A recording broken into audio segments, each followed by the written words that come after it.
So hello everyone, and thank you for joining us for this webinar. Today I have the honor to welcome Sasha Suzec from A1 Croatia, Andrej Miklanek from Slovak Telecom and T-Mobile Czech Republic, and Peter Vasson from Deutsche Telekom. Over the next 50 minutes, we will discuss their strategies and the challenges they're facing regarding sports distribution in Central and Eastern Europe, covering different topics such as OTT, the inflation of the rights fees, the monetization of the rights, or the evolution of competition. If you have any question for them, you can write them down in the Q&A box at the bottom of your screen, and we will take some time at the end of this webinar to answer them. Afterwards, this webinar will be published on our website, and you will be able to download it at any time for free. And just a quick technical point, if you want to see the cameras of all panelists and not only the camera of the person speaking, you can go to View Options at the top of your screen and select Side-by-Side mode. Now, before starting the discussion, just a few words about us and then some elements of context. So Dataxis is a global business intelligence company with offices in Europe, America, and Africa. Regarding our research activity, Dataxis is a leader in market intelligence on media, TV, OTT, and telecom markets. We also organize conferences through different parts of the world, but as you can imagine, unfortunately, our coming events have been postponed. But we're still very active online, and we are going to organize many webinars in the coming weeks. So either usual traditional webinars or panel webinars such as today's. Furthermore, we recently launched a new data on demand service with dynamic reports on TV, OTT, media, reports by markets, by country. So if you sign up now, you get 3 free credits to try to download any data you're interested in. So don't miss this opportunity. Now, a few elements of context, because for all of you who are not familiar with Central and Eastern Europe, or even for those who are, it's always useful to re-examine the basic topics and the situation of the markets. So if you don't include Russia, the CEE region is mainly composed of many small markets in terms of population, and with a high number of different languages, which could represent a barrier to potential new entrants. It's also interesting to take the GDP data into account, since customers' budget and so ARPUs are lower than in Western Europe, for example. And of course, it will have an impact on the broadcaster strategy. Besides customers' budget, another hardship for TV operators will lie in the quality of broadband infrastructure. So OTT services and IPTV obviously need internet to thrive. So having a look here at the internet penetration is crucial. So internet penetration in CEE is not as high as it can be in Western Europe, where it usually reaches 90%, meaning basically everybody has internet except elderly or extremely remote areas. However, in CEE, next generation accesses and mainly FTTH connections are growing at a fast pace and have become the most important and the first broadband access. Indeed, as previous existing broadband infrastructure and networks were not fully developed yet, it may have been easier for Central and Eastern European countries to build optical fiber networks directly instead of renouncing to or switching from DSL or copper-based broadband. So here are the markets we are going to focus on today. Markets where our panelists operate TV activities. So as you can see, they operate on a wide range of TV platforms. Obviously, Deutsche Telekom and A1 Telekom Austria also operate in other markets, but those markets on the map are the ones we'll cover today. And about TV, so the CEE region hides significant disparities in terms of pay TV penetration. So the graph on the left includes every country in the region. So at a regional scale, we can see the pay TV adoption is increasing. But it's a big picture, and some countries are far more advanced.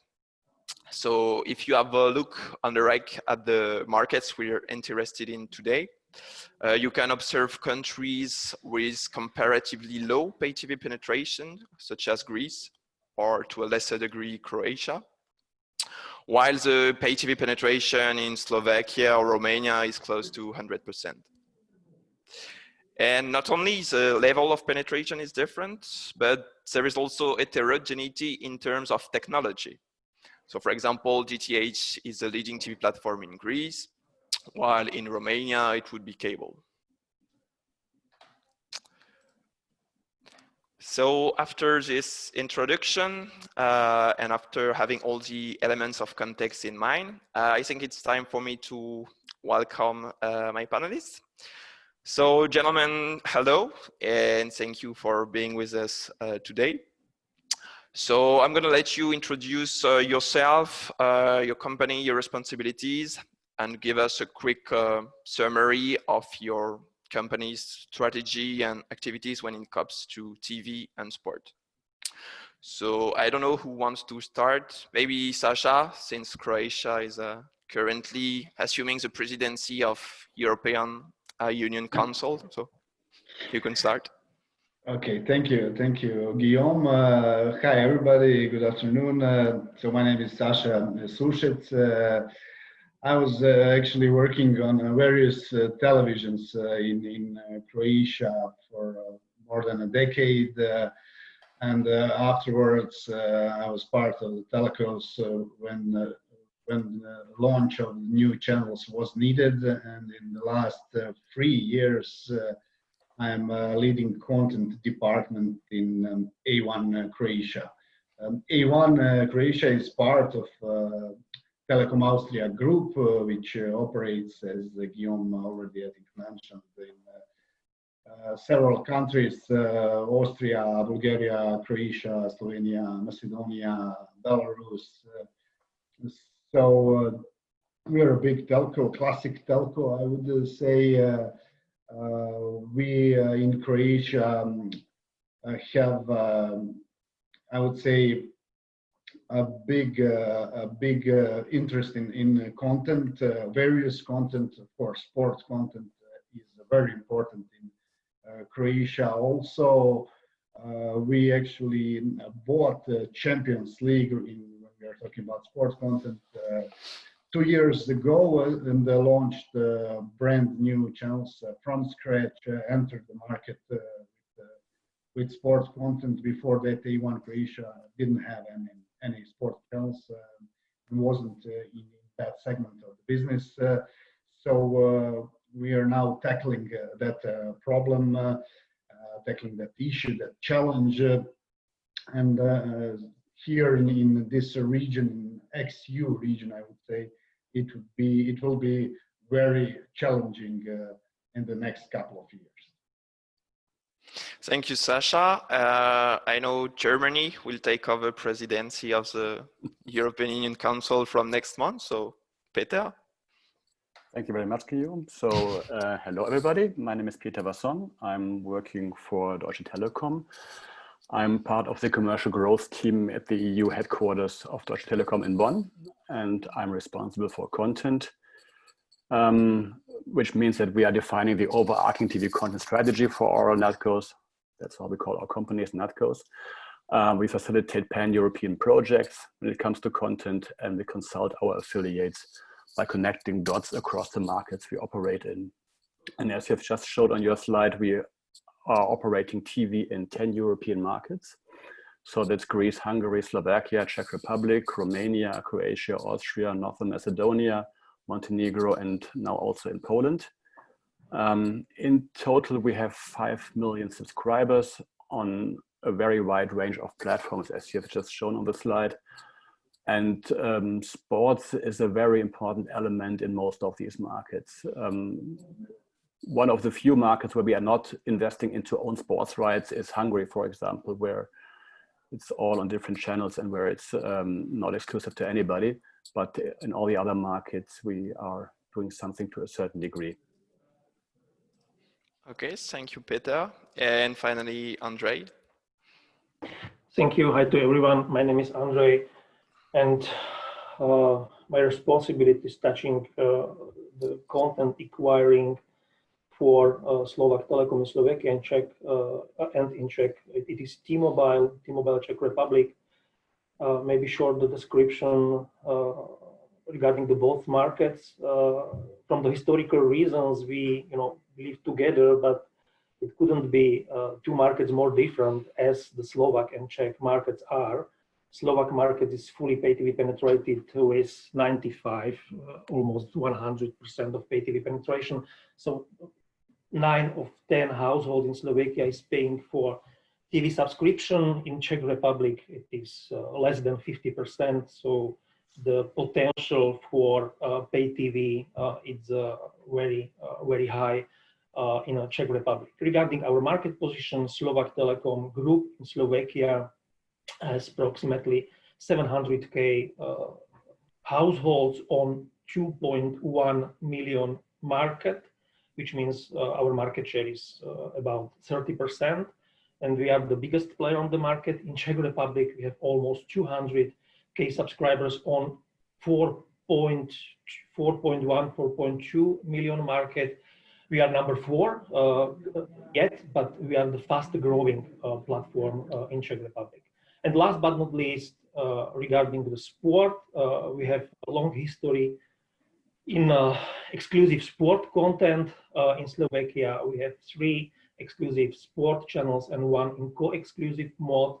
And in Czech Republic, we have 2 exclusive sport channels and 1 in co-exclusive mode with all European football league you can imagine.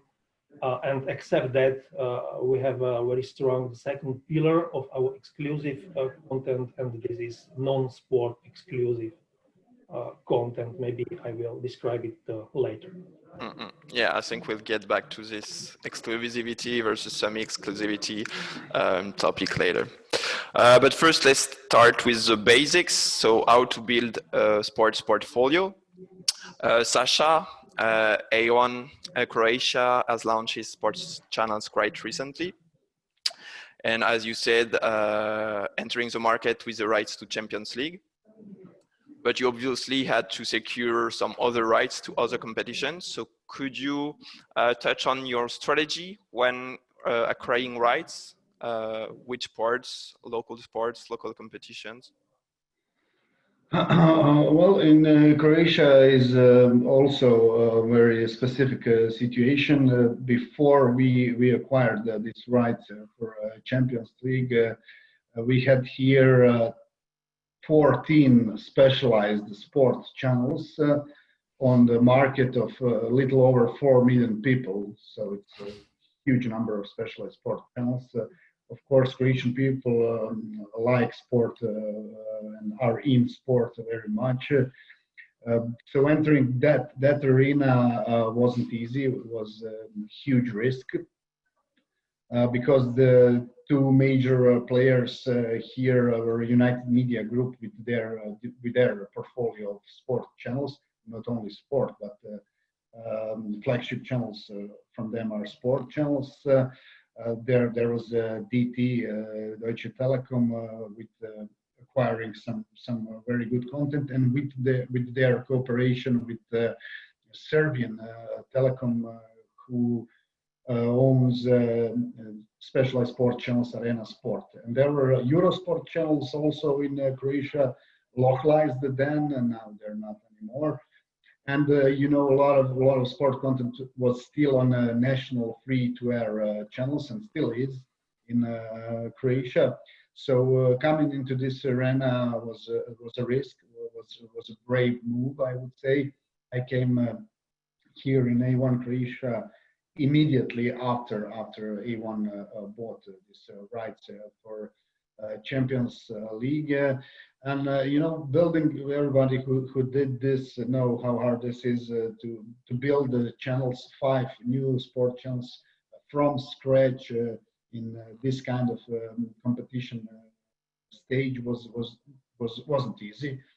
Really, and you know, when the other 2 players figured that they've lost this rights, that they want to acquire them, they started to buy various sports content very aggressively, you know, which was of course normal for this situation.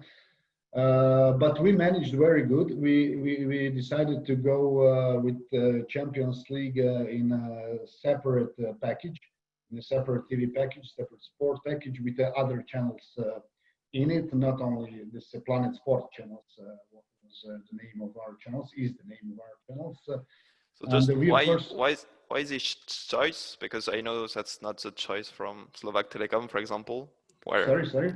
Yeah. Why is this choice of not including the channels in a TV bundle, TV package, but as separate package? Yeah, I know it's always that same dilemma. I know, would it be part of some basic or entry tier, some bigger package, or it will be a separate package? Is a matter of business case actually, and here our group decided to go with this separate sport package, and we acquired some other rights for our channels. It wasn't premium rights, but there were some good rights there, especially for our territory, because some sports has a good viewership here in Croatia. It wouldn't have in Slovakia or in Czech Republic or in Germany. But for Croatia, for example, water polo, handball is important sports. We acquired that. We acquired Polish Football League. We acquired a lot of American sport content. So we start from scratch, and we are on our plan on what we put in the business case. We are there, but I can say now from this perspective, from this distance, that when you enter that kind of arena, with this kind of players, with one premium content like Champions League, is you have to count on the long race. You know, you have to count for a business case that it is done for 3 or 5 or 7 years, even by the time you acquire a lot of other premium rights. Yeah, it makes sense. Yeah. Takes time to gain some market shares. Yeah. Andre, on this topic of and on the difference of how domestic competition versus properties without real local momentum attracts viewers, could you elaborate? Yeah. Our story connected with exclusive sport content began the moment of acquiring Digi Slovakia as our company assets from RCS. We acquired not only approximately 200K new subscribers, mostly on the satellite platform, but we acquired a lot of sport rights, including Spanish La Liga, Serie A, Bundesliga, and other very exclusive assets. And since then, we developed those assets into the today's status.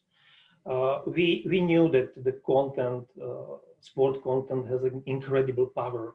Since 1995, that is 25 years, is in Slovakia.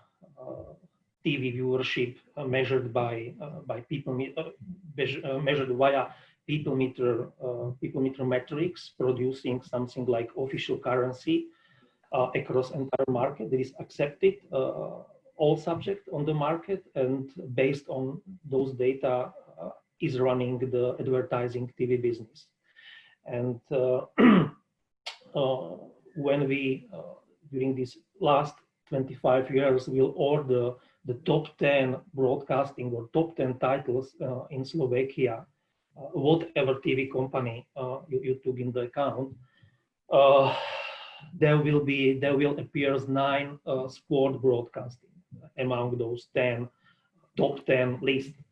and yes, they are mostly the Slovak national team matches, especially ice hockey, and some football matches from World Championship in South Africa. And the absolute record is from year 2002, is a final match on World Championship in ice hockey, Slovakia against Russia.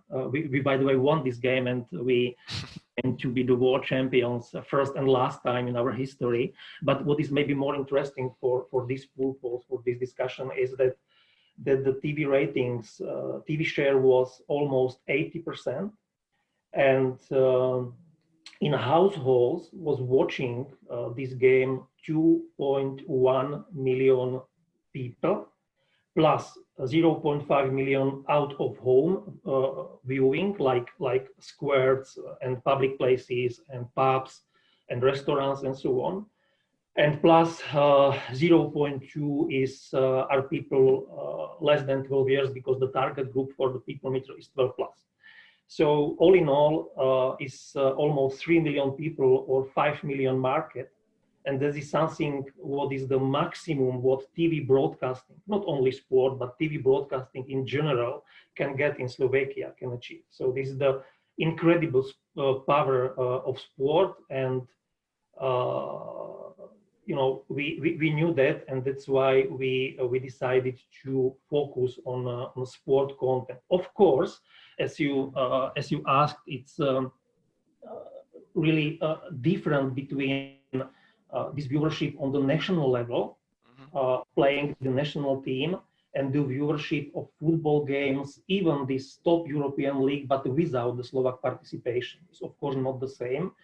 But beside that, beyond any reasonable doubt, and our data show us, people meter data show us the same result.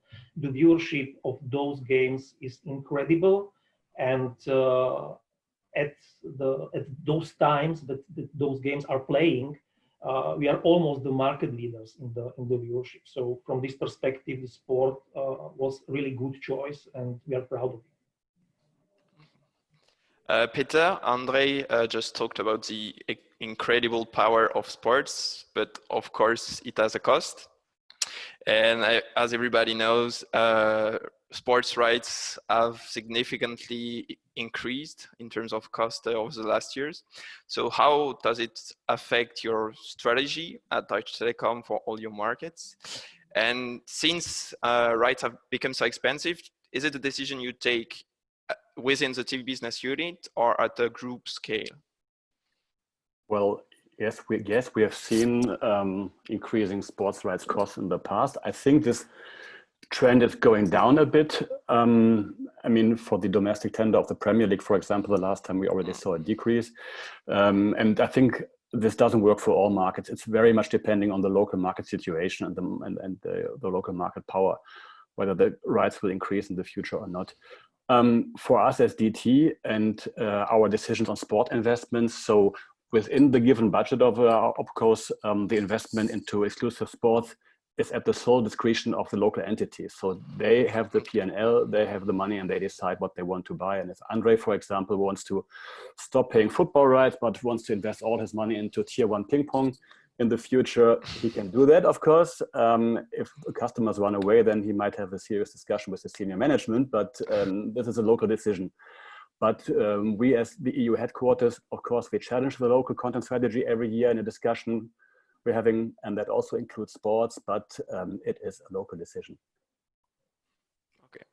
And does the inflation of sports costs have an impact on other type of content? Well, I mean, we have a certain budget, yes. So this budget includes everything. And we see certain shifts within our budgets we are having. So, for example, when you see at the full content portfolio, I think that the international genre content, that the relevance is going down a bit. There is a shift towards local content across all genres on a very high level, that this is getting more and more important. And also towards the clever niche content, as I call it. But for sports content, this is still a very high high share of our budget, but we are, of course, re-evaluating every property every time we are going to acquire or not going to acquire it. Okay. If I can, Guillaume, just add something to that. We here on this market in this region, we don't see this what Peter is saying, and I hope we will see it soon. This decrease of sport rights. Sport rights, it's increasing year over year, and I think it's a bubble. It has to burst somewhere because it's starting to get cost ineffective for these smaller markets. I think these bigger markets are going to that direction also, but probably slowly, on a slower pace, and but they will get there. And as Peter is saying, they already saw some decrease on the outpayment for huge premium rights. But until this is still happening, right holders are using this, and they're getting more and more money. But this will stop definitely. It cannot go like this forever, because it will burst somewhere. It's my opinion, at least for these markets where I'm working now. Yeah. Anyway, it will always depend on if there are new competitors on the market or not. But yeah, I think also it's aimed at absolutely. But I also saw that I think British Telecom again paid more for Champions League rights than in the last cycle. Yeah. So it's growing for just them slightly also. More. Yeah. Yeah, slightly more, but more. And I think their viewership is lower than it was year before. If I have correct data. But they're still willing to pay more. Yeah. Maybe if I may to add, it's important to understand that in case of operators like we are, this is not only TV business. We are aggregating more services together. We are offering TV service and internet and mobile, and TV is working like door opener to the households and to other services. And sport is really important to open those doors into the households. So sport as an asset has overlaps not only to TV business but to the mobile and internet business as well. And we can see it in the past, because maybe 15 years ago was all the sports on the commercial broadcasters, financing by commercials. And it disappeared because it was not possible anymore to pay so high money via advertising. It was moving to us because we have other options, and our main competitors are subject like YouTube or maybe Amazon, because they have other options how to monetize it. So it's a natural development. Yeah, and we'll get back to other type of competitors of content later. Andre, since the sports rights are getting so expensive, as we talked earlier, semi-exclusivity is becoming an option. So I think you've developed something quite interesting for the coverage of Premier League in your markets. So could you touch a bit on that? Yeah, we are producing a linear channel called Premier Sport. The main pillar of the program structure is a Premier League, then FA Cup, and the Scottish Premier League, so the Great Britain football assets. And we are producing this channel for Orange in Slovakia. So in Slovakia is this channel broadcasted or penetrated by us, Slovak Telecom, on all platforms, IPTV and DTH as well, and OTT of course, and Orange in Slovakia. And in Czech Republic, we are sharing those channels with O2, with Tele, is a new rebranded name for DG, Czech Republic, and of course, T-Mobile, last but not least. So that could be one of the possible answers to increasing prices, to switch in this semi-exclusive mode. Of course, my inner voice is telling me that some people in audience want to ask regarding regulatory. The system is open, so everyone can enter this extra club, but of course the entry ticket is quite expensive. Okay, thank you. Peter, about opportunities to try to manage rising cost of sports. It also concerns production facilities and to partner. So I think you don't have production facilities in all your markets, right? Yeah, that's correct. So, I mean, we have that. So it depends on market size and what you're going to do with your production facility. So where it makes totally sense, for example, in Greece, we have a very much developed sports portfolio there. We have own production, not only for documentaries and sports, but also for shows and fiction. So there it makes sense to have their own studios. In Slovakia, where we always produced or co-produced for Digi Czech Republic, we also have our own production facilities. But for example, in Croatia, we had this partnership with Telekom Serbia, where we are producing the arena sports channels on an exclusive basis. So there we have outsourced this, and it doesn't make sense to invest into own production facilities there. Okay. And Sasha, another way also to monetize the rights is pay-per-view.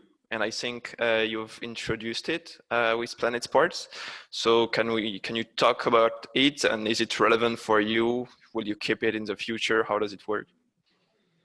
No, unfortunately, in Croatia it doesn't work. I think it's a great thing to have. When I came here, I insisted on that to have this option, this service, which is not easy to develop. I mean, technically, if you don't have it, but in Croatia we have, I would say, not only in Croatia, in this area, in this region, we have a huge issue with illegal links, illegal streams, illegal OTT players, which are offering their OTT services over the Facebook or publicly. And we didn't have any success with pay-per-view actually, and it's something that state has to deal with. Telcos cannot do. It's the same thing for DT here in Croatia. Peter probably knows that they have the same issue, and we are actually trying to work together against that. But for now it's not possible to have any effectiveness from this pay-per-view in Croatia while these illegal links are existing, because we actually engage one agency who's doing this thing. They're fighting against these illegal providers, and they did one report for us for one match we had here in Croatia, like 1,000 illegal links, which is absolutely unbelievable. They told us they don't believe that this is true, and people are still watching. There something that has to change, but it's not easy to do it. I know in Germany, in Britain, the state did this, state fight against these illegal providers, and I hope something like that will happen in Croatia. I don't know what was the status in Czech Republic and Slovakia about that. Andrei, do you have also the same problem? Andrei, do you want to react on? Yes, we have the same problem. We assume that approximately 200,000 households in Slovakia is getting the TV signal without any legal subscription. We have two basic problems. One is the black sources of getting those signals, and the second is, unfortunately, undervaluating or underpaying the reports for some small or middle biggest operators. So of course we do not have the proofs regarding this, but we know how big the pay TV market in Slovakia is. We know the sum of entire pay TV households that appears in reports of pay TV players. So there are difference there, and we investigate what about difference it is and how we can solve the situation. True be told, it's not easy according to our law to do something. It's less the long run, and we are connecting with TV broadcasters, with domestic TV broadcasters, even with other partners to undertake some steps in this issue, but it takes a long time, and we are only on the beginning. Okay, that's great. Just to precise, we'll organize soon a webinar dedicated to piracy, so maybe you will be able to join. Peter, besides piracy and the inflation of rights, another problem related to sport is the fact that you own the rights and the IP of your content only for a few years, a few seasons, and then comes the new tender and you may lose it all. So I think it's something you anticipate for all your markets. So how is your strategy on that? What's your view? Yeah, sometimes that happens. I mean, we always are very carefully when we allocate our budget. So we are not going all in on a certain property.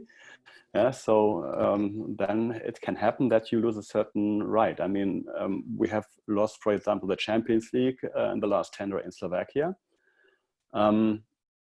I think on the impact, I think Andre can tell more than I can tell about that. I think it's, in general, it's very important to have a good portfolio. Yeah, if you have a good portfolio of sports rights, for example, Champions League again, if you are having all the other tier 1 local leagues, so the big ones, then you have all the Champions Leagues and not the Champions League.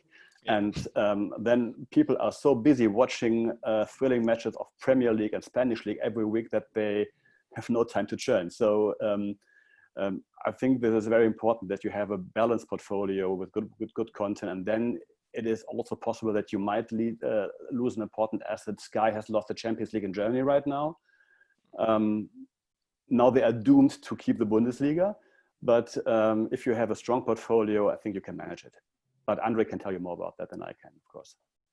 Yeah, it's it's business as usual. Sometimes you win, sometimes you lost. Canal Plus lost all Discovery channels in Europe a few days ago. And regarding this, yes, it was 2 years ago, and it was not only about that we lose we lose the Champions League, but at the same time we increased the prices. At the same time, exactly at the same time, it was August. The new Champions League started, and we lose them, and we increase the prices. But it was, not increasing for the new subscribers or something like this. It was harder pricing for everyone. And what happens? Nothing.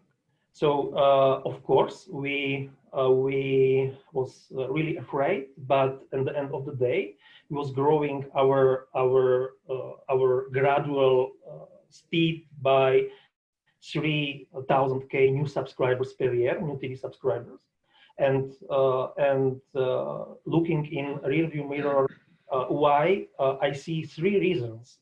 First is that it remains, we lose something, but it remains the very huge portfolio of other sports competitions, other football leagues. It remains the Serie A, Bundesliga, and so on. So we lose something, but we still have very interesting offer for football fans. The first factor. Second factor, that we build a very strong non-sport exclusive pillar consisting on exclusive documentary channel, exclusive kids channel, exclusive music channel. All 3 was on the first place regarding viewership in this branch, in this segment. And last but not least, maybe it sounds like cliche, but at the end of the day isn't. So good and in long-term perspective developed customer experience get you back something in these crisis situations. It was something what we really appreciate. The people were staying with us. Even we lost the Champions League, even we increased the prices, our churn was absolute, as said, like nothing. And it confirms our strong focus on customer experience in long-term perspective.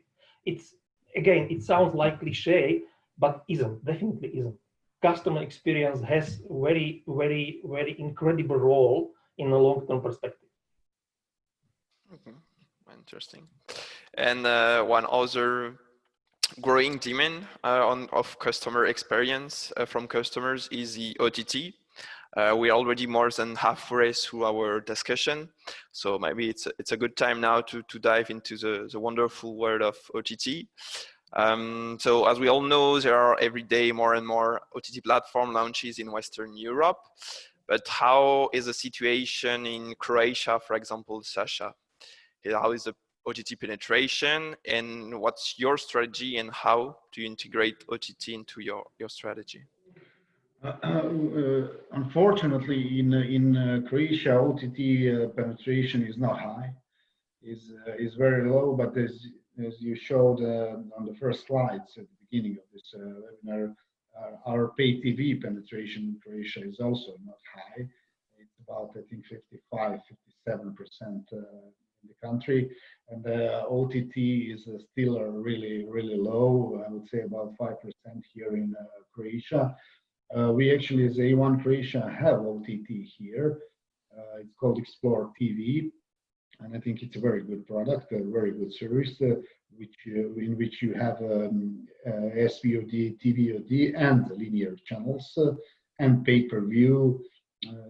So it's a complete product. It's very good, but we still don't have a good penetration of it, or expected penetration. But we are going there. Of course, we are probably a little behind these Western European countries in that sense. But we are going there, and I'm expecting that OTT will rise in the future. Of course, it's a quality problem here of picture quality. You have to have great connectivity, but it's something that is coming in Croatia also, definitely, I would say, in the next 5 years. Okay. And you're also going to launch a new version of your platform pretty soon, right? For the design. Yeah. It's actually our new interface, completely new TV interface, and it will be also launched for OTT and for multi-screen for every platforms we have. We're expecting that launch in the autumn, and that's something that should give us huge push, and it looks really great, and it has a lot of great possibilities. Okay. Peter, OTT, is it something that become or will become central in Deutsche Telekom strategy for your European markets? I think the execution of OTT strategy is a very local one then in the end, depending on what they want to do. So I would forward this question to Andre more for the Slovak territory. In general, yes, OTT of course is relevant. I mean, we deploy Android TV in most of our markets in the future. So yes, this will come. But on the local execution, I think Slovakia and Czech Republic are a good example. And I would forward this question to Andre now. Andre, then. Yeah. There are two angles how we are seeing this OTT development. First is OTT as a new platform, and OTT on the standalone basis. Now I need to be very careful and not to uncover something what I can.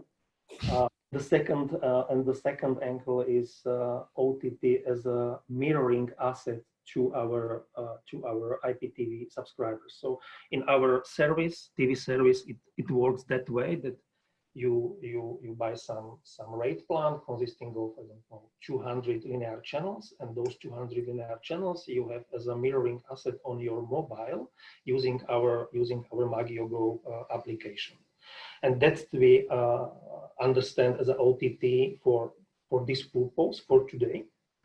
And OTT offers a significant add value. For example, we have, as said before, we have 3 DigiSport, 3 linear channels, but sometimes during the weekend are running several games, 5, 6 games in a parallel, and it's not possible to schedule those games into the linear broadcasting. That's why we have next 5 ad hoc DigiSports in OTT environment. And our subscribers can make a choice what about match, what about play they want to see, and they have unlimited options. They can watch every play that appears in those league like Bundesliga or something like this.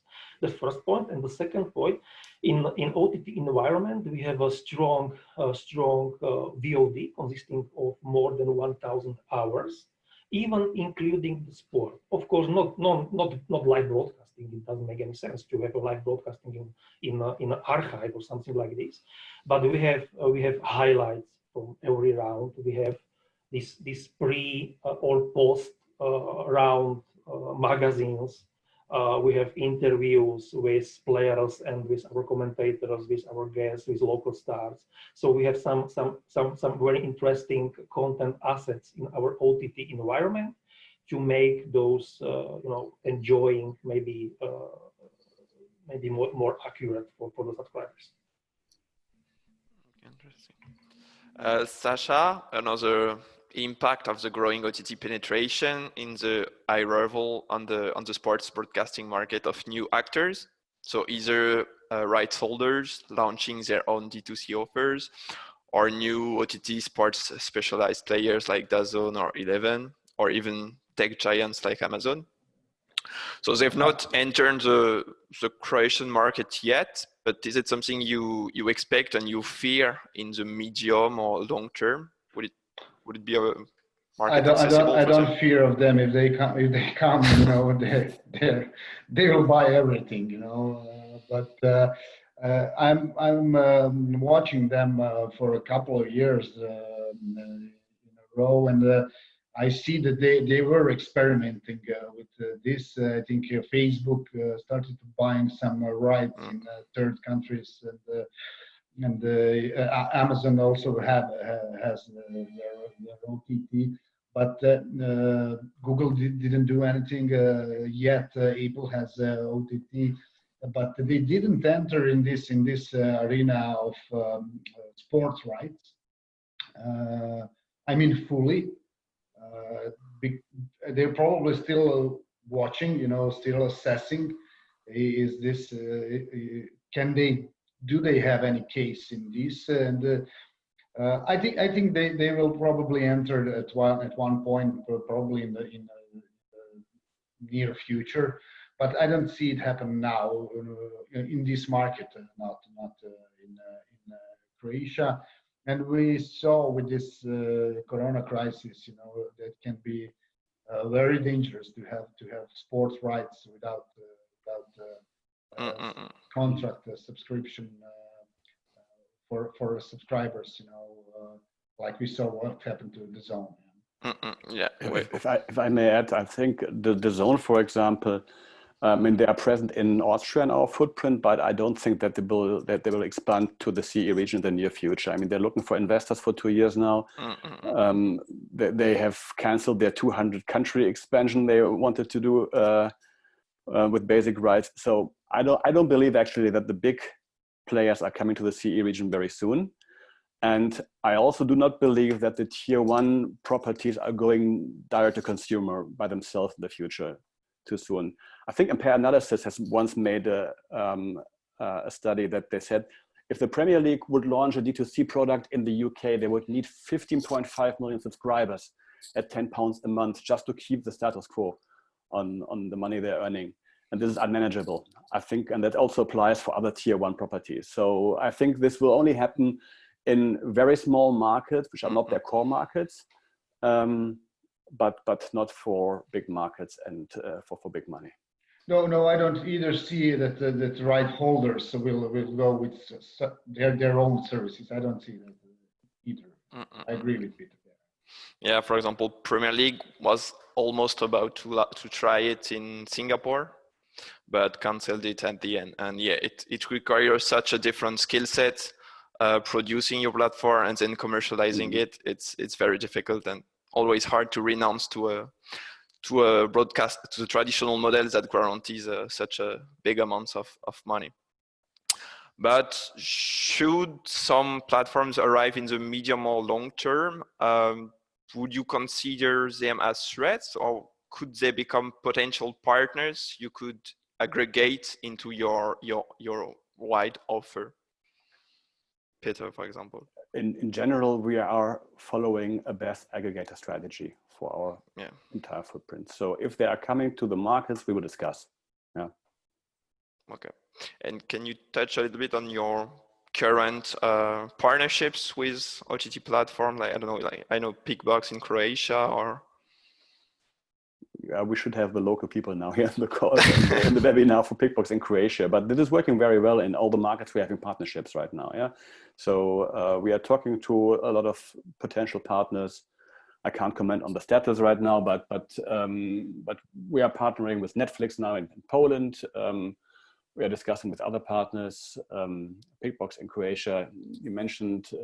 So the number is very limited because there are not much local partners in these territories, and the big ones are not yet there. Yeah, so Netflix has not yet localized in all markets. Amazon Prime Video has not yet localized. So let's see how that works. And Disney Plus might come next year. But we talk to everybody. Okay. Andre, of course, this webinar is dedicated to sports, but as telcos, and as Peter said, you're trying to aggregate all the best content available. So besides sports, could you just quickly talk about your strategy for non-sports content? Yes, sure. We realized that it need to be some backup strategy in case of this emergency, in case of losing some sport rights.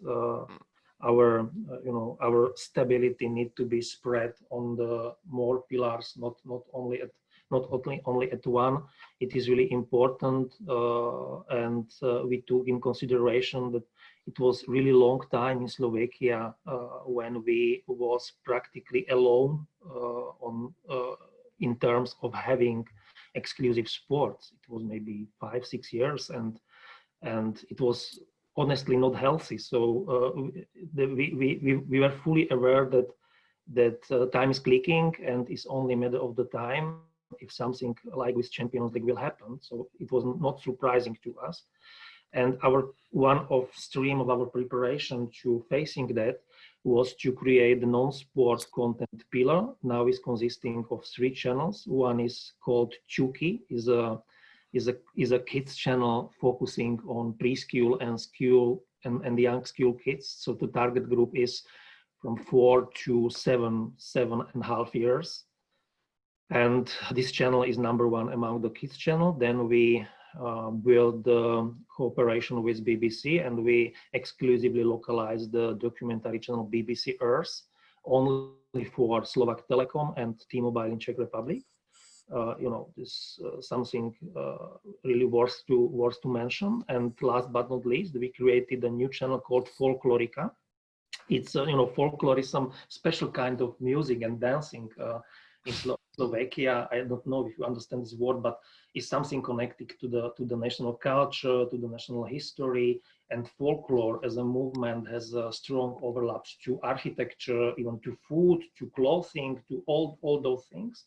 And we built something like music, history, documentary national channel, which really is loved by our subscribers and is #1, even #1 among the music channels. So and we are looking for next this kind of opportunities. I can be specific now, but this is a way what we can go, and it's something what really matters to have maybe even stronger position in all negotiations towards our content partners, because if you have those kind of channels behind, so you can be maybe more brave in discussion regarding the prices and all these related things. Sasha, your A1 Croatia is also investing a lot besides your Planet Sports channels. So could you quickly touch on that? Well, what I can say for the future, somebody mentioned that you're strong as your portfolio is strong. So I think that's the key thing, you know, to have a strong portfolio, but maybe even more to have a very good proposition, you know, to have more choices, to have flexibility as telco. I mean, we have to have all services. We have to have the most quality services, and of course, connectivity is base for them, and then you can add to them content, TV, OTT, and the other things. Of course, when I say proposition, I mean the whole offer. I mean the pricing, everything has to fit. And in the future, I think we will all go in some phase where we do something, some proposition that are shrinked to fit, you know, customer needs, because customers are starting to want more quality for less money, you know, which is normal because competition is huge. There's a lot of things now on the table. Okay, thank you.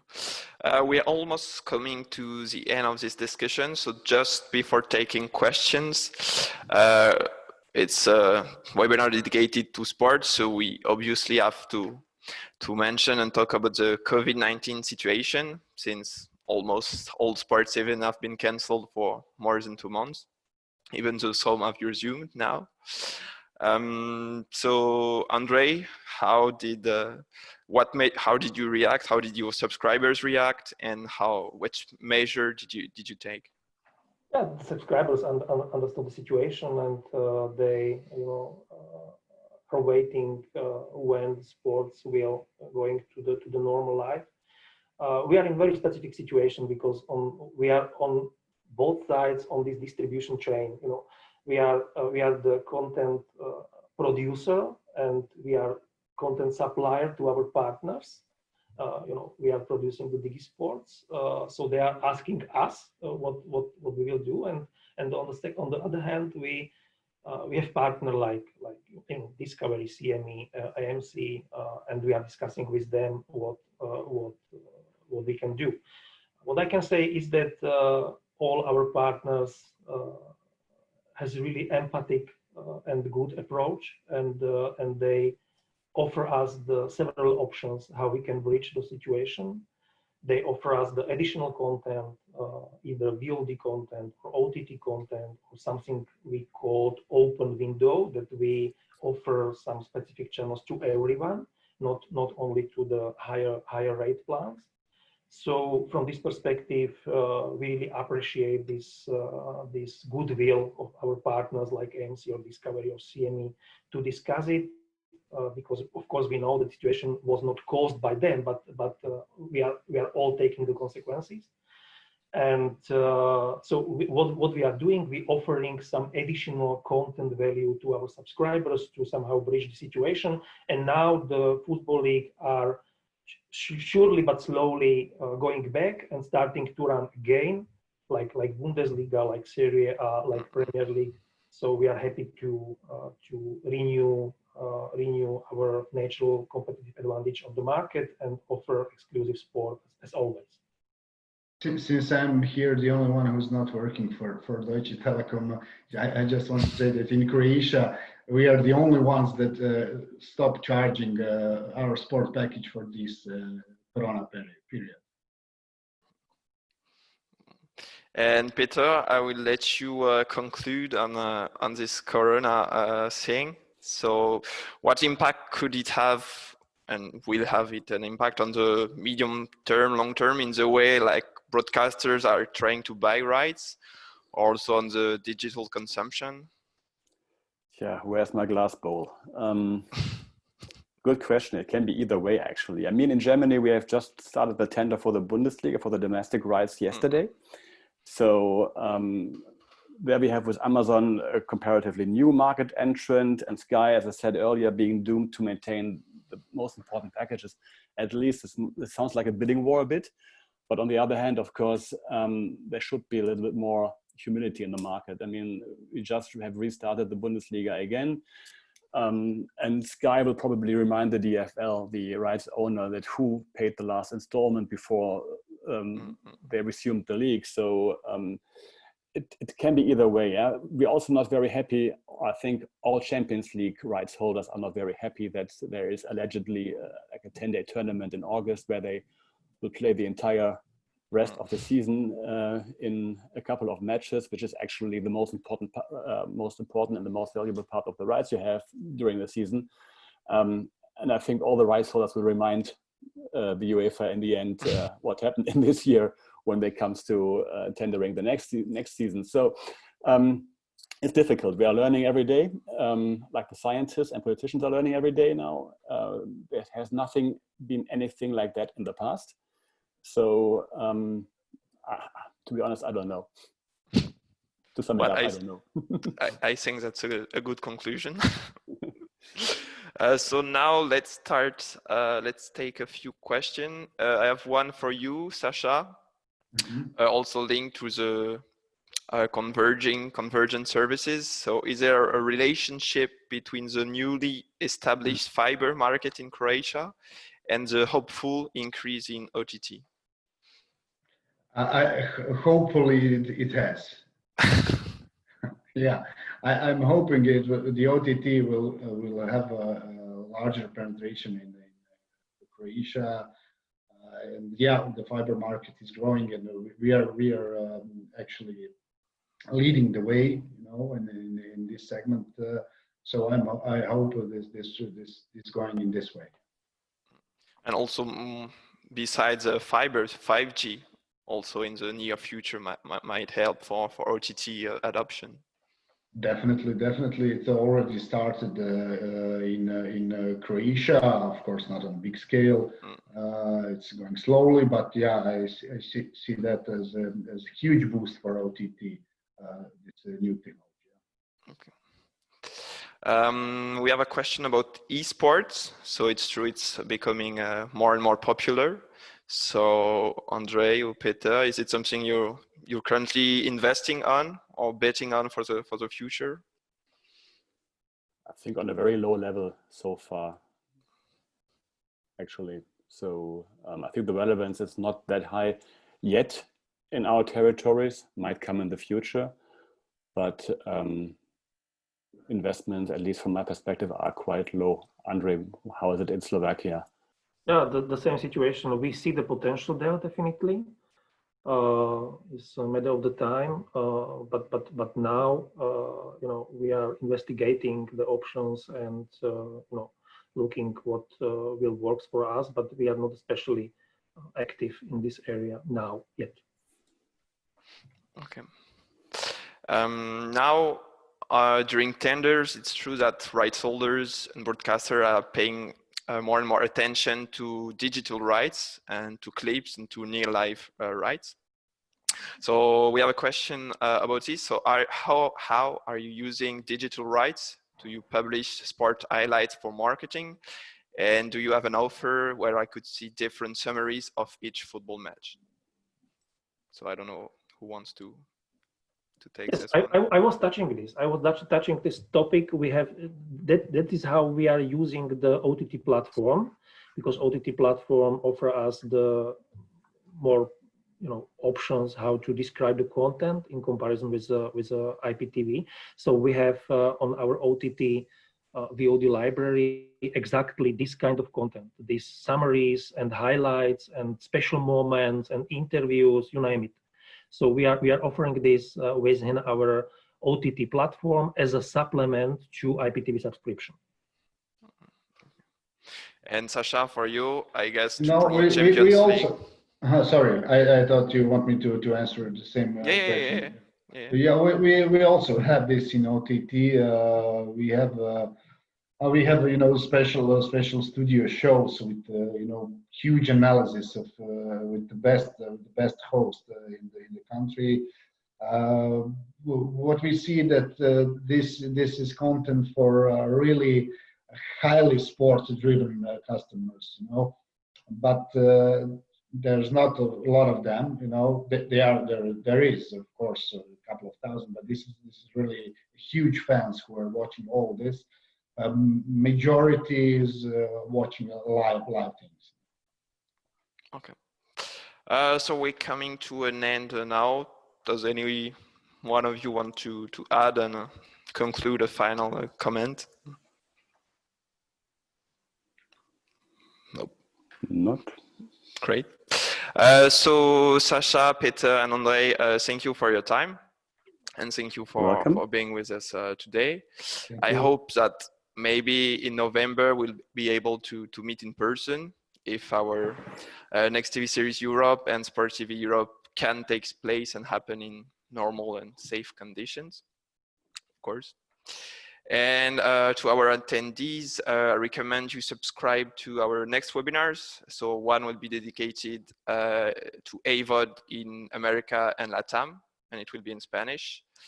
And one in English dedicated to AVOD and in English. So thank you all for your time and have a nice day. Bye-bye. Very much. Thank you for having us. Bye-bye. Bye. Bye-bye. Bye.